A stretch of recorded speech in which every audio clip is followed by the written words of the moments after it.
Hello friends, I'm Dr. Manali Midha from Twacha Skin, Hair and Aesthetic Clinic Ranchi. So today's video is all about UV radiations, its effect on our skin and what kind of sunscreens do we need to prevent the effect of UV rays on our skin. So as we all know, there are three types of UV radiations: UVA, UVB and UVC, which is a part of visible spectrum of light. UVC is something we should not be worried about because it does not penetrate the ozone layer and does not reach us. UVB is also filtered 90%, but 10% does reach us, and UVA completely reaches us. So UVA is the most common UV radiation which we should be worried about. What does it do to your skin? It penetrates to the deepest layer of your skin. It stimulates the melanocytes to produce melanin pigments, which increases the pigmentation due to sun. It causes tanning of your skin, which is the short lasting tanning, not a very long lasting tanning.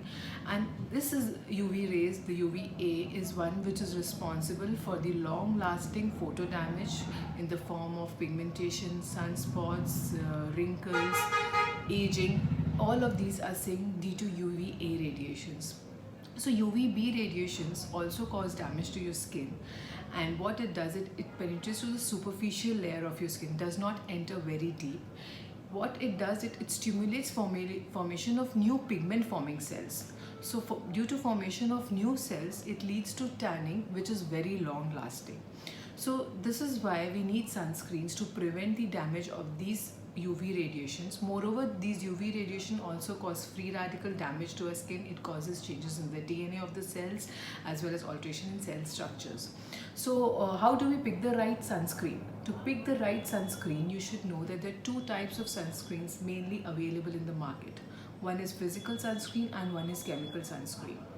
Chemical sunscreens are the ones which protect us from UVA, UVB, and their main components are avobenzone, octinoxate, octocrylene, other forms of cinemates, etc. So what happens, these chemical compounds, they absorb the sun rays and they convert it into thermal energy, so that the rays are converted into heat and you are protected from the sun rays. But these chemical sunscreens are not very suitable for people suffering from melasma or any sun related damage. Moreover, they are not very photostable, and some people might be allergic to these photosensitive elements. As far as physical sunscreens are considered, the most common components of physical sunscreens are zinc oxide and titanium dioxide. These are now available in micronized forms, so it forms a layer on your skin. It kind of sits on top of your skin and it reflects the light completely falling on your skin.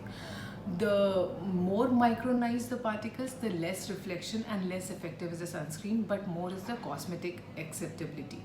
The larger size particles of these zinc oxide and titanium dioxide leave a white cast on your skin, which is not very cosmetically appealing, but yeah, it is definitely good.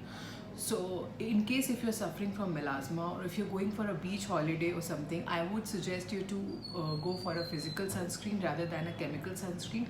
Moreover, these are more hypoallergic and less chances of reactions, and they're comparatively more photostable. Apart from these two things, most of the sunscreens available now, they also have other antioxidants in them, like vitamin C, vitamin E. They have silymarin extracts, they have green tea extracts as well, which kind of acts as good antioxidants and prevent the UV mediated damage in your skin. So when you choose a sunscreen, always look for the contents, whether it's a physical or a chemical sunscreen. In case if you have acne prone skin, go for sunscreens which are chemical, because physical sunscreens tend to block your pores because of the particle size and might increase acne. In case if you have melasma, always opt for physical sunscreens, which are definitely better, or any photosensitive dermatosis, go for physical sunscreens. So next time when you go to pick a sunscreen, do look at the contents of the sunscreen. In future videos, we'll be dealing with the formulations of the sunscreen, types of sunscreen, how should we use the sunscreens, and we will also be reviewing few of the sunscreens for you. In case if you want any of the sunscreens to be reviewed or details, you can DM us. And that's all about today. In next video, we'll do more about sunscreens.